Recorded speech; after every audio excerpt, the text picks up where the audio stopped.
அதே நேரத்தில் இன்னைக்கு பாருங்க, குறிப்பா இன்னைக்கு வந்திருக்கக்கூடிய ஒரு செய்தி, சில பத்திரிகை நண்பர்கள் இந்த செய்தியை காலையில் போட்டீங்க, அந்த வீடியோவை பிரைவேட் பண்ணிட்டீங்க. திருவண்ணாமலையில் ஞாயிற்றுக்கிழமை இரவு 15 வயது இருக்கக்கூடிய ஒரு மாணவி, 11ஆம் வகுப்பு போகக்கூடிய மாணவிய கூட்டு பாலியல் வன்கொடுமை, 4 நபர்களுக்கு மேல தலையில ராடில் அடிச்சு கூட்டு பாலியல் வன்கொடுமை, அதன் பிறகு மருத்துவமனையில் அட்மிட் பண்ணியிருக்கிறாங்க. இன்னைக்கு தான் அந்த செய்தி வருது. இதுவரைக்கும் காவல்துறை எஃப்ஐஆர் பதிவு செய்யல, குற்றவாளிகளை பிடிக்கல. இந்த தேர்தல் நேரத்தில் அதை மறைத்து வைத்து அது ஒரு செய்தி ஆக்கக்கூடாதுன்னு தமிழக காவல்துறை அக்கறை எடுத்து இந்த வேலையை செஞ்சுக்கிட்டு இருக்கிறாங்க. தமிழகத்தில் கடந்த 5 ஆண்டு காலமாக எப்படி சட்டம் ஒழுங்கு சீரற்று இருக்குது அப்படிங்கிறதுக்கு நம்முடைய பிரச்சாரம் முடிவுற நாளில் நடந்திருக்கக்கூடிய திருவண்ணாமலையினுடைய சம்பவமே ஒரு சாட்சி. பத்திரிகை நண்பர்கள், தமிழகத்தை பொறுத்தவரை அடிப்படை பிரச்சனை என்னங்க? ஒரு குடும்பம், ஒரு கட்சி, ஒரு ஆட்சி, அரசு இயந்திரம், 4ம் பின்னி பிணைந்திருக்கு. இந்த 4க்குள்ள எந்த விதமான ஒரு வேறுபாடுகளும் கிடையாது. உதாரணத்துக்கு நம்ம கஞ்சாவினுடைய புழக்கத்துக்கு காரணமாக இருக்கக்கூடிய பல பேரை சொன்னாலும் கூட ஜாஃபர் சாதிக் அப்படிங்கிற பேரை நம்ம அடிக்கடி சொல்றோம். ஈடியினுடைய வலையில மாட்டி ரைடு பண்ணி ஏகப்பட்ட விஷயங்கள் நடந்திருக்கு. ஆனா நீங்க பாருங்க, அதே ஜாஃபர் சாதிக் முதலமைச்சர்கிட்ட புகைப்படம் எடுக்கிறாரு, உதயநிதி ஸ்டாலின் புகைப்படம் எடுக்கிறாரு, கனிமொழிகிட்ட புகைப்படம் எடுக்கிறாரு, இன்சூரன்ஸ் பாலிசி. அதே ஜாஃபர் சாதிக் சென்னை போலீஸ் கமிஷனர் ஒரு சர்டிபிகேட் வாங்குறாரு, சிசிடிவி கேமரா கொடுத்ததுக்காக ஒரு குட் சாமரிட்டன் சர்டிபிகேட். அதே ஜாஃபர் சாதிக் ஒரு கம்பெனி ஆரம்பிக்கிறார், கொலேசன்ஸ் வெஞ்சர்ஸ் அப்படிங்கிற கம்பெனி. தமிழ்நாடு பாடநூல் கழகத்துக்கு ஜாஃபர் சாதிக்கினுடைய கம்பெனி ஜாமெட்ரி பாக்ஸ் அப்ளை பண்றாங்க.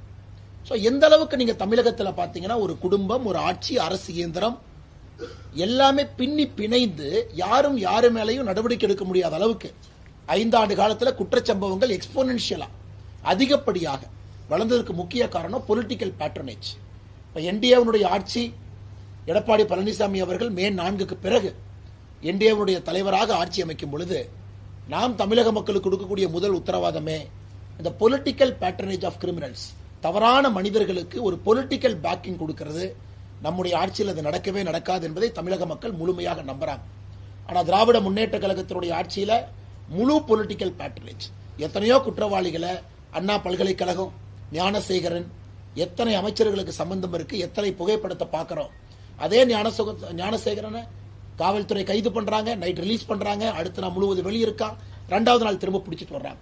சோ ஒரு குற்றத்தையும் நம்ம எடுத்து பேச ஆரம்பிச்சோம்னா கடந்த 5 ஆண்டு காலமாக சட்டம் ஒழுங்கு மிக மோசமான ஒரு நிலைமைக்கு சென்றதற்கான முக்கிய காரணம் political patronage of criminals. Dravida Munnetra Kazhagam ஒரு கட்சியாக கிரிமினல்ஸ்க்கெல்லாம் அடைக்கலம் கொடுத்து பொறுப்பு கொடுத்து அவர்கள் அன்டச்சபிள், போலீஸ் வந்து அவங்களை பிடிக்கவே முடியாது, யாரும் கூட அவர்களை தொட முடியாது அப்படிங்கிற அளவுக்கு அதை நடத்தியிருக்கின்றார்கள். அதையும் சந்திப்பு உங்களுக்கு கொண்டு வர்றோம். ஏன்னா நம்முடைய தமிழக மக்கள் வாக்கு செலுத்துவதற்கு முன்பு இதை யோசிக்கணும். எல்லா இயந்திரங்களும் தனித்தனியா இயங்கணும், ஒன்று இன்னொன்றை கண்ட்ரோல் பண்ணக்கூடாது. கட்சி வேற, ஆட்சி வேற, அரசு இயந்திரம் வேற, யாராச்சும் அரசியல்வாதிகள் குடும்பங்கள் இருந்து அவங்களும் வேற. ஆனா திராவிட முன்னேற்ற கழகத்தினுடைய ஆட்சியில இந்த 4ஐயும் ஒன்றாக உருவாக்கியதற்கான பிரச்சனை என்னன்னா 2080 ரேப் கேசஸ் தமிழகத்தில் 5 ஆண்டுகளை பதிவு செய்திருக்கின்றோம். 8008 படுகொலைகள் பதிவு செய்திருக்கின்றோம். போக்சோ சட்டங்கள் மட்டுமே 39,999 வழக்குகள் போக்சோல பதிவாயிருக்கு. தமிழகத்தினுடைய அரசியல் வரலாற்றில் ஒரு 5 ஆண்டு காலத்தை நீங்க எடுத்துக்கிட்டீங்கன்னா இது போன்ற வழக்கு எப்பொழுதும் எங்கேயும் நாம் செய்ததில்லை. பத்திரிகை நண்பர்களே, அதையும் மக்கள் யோசிச்சு மாற்றத்திற்கான வாக்கு செலுத்தும் பொழுது நமக்கு திராவிட முன்னேற்ற கழகம் தலைமையிலான கூட்டணி வேண்டாம், நமக்கு அனைத்திந்திய அண்ணா திராவிட முன்னேற்ற கழகம் தலைமையிலான தேசிய ஜனநாயக கூட்டணி வேண்டும் அப்படிங்கிற மாதிரி மக்கள் வாக்கு செலுத்துவார்கள் என்று முழுமையாக நாங்கள் எல்லாம் இந்த நேரத்தில் நம்புகின்றோம்.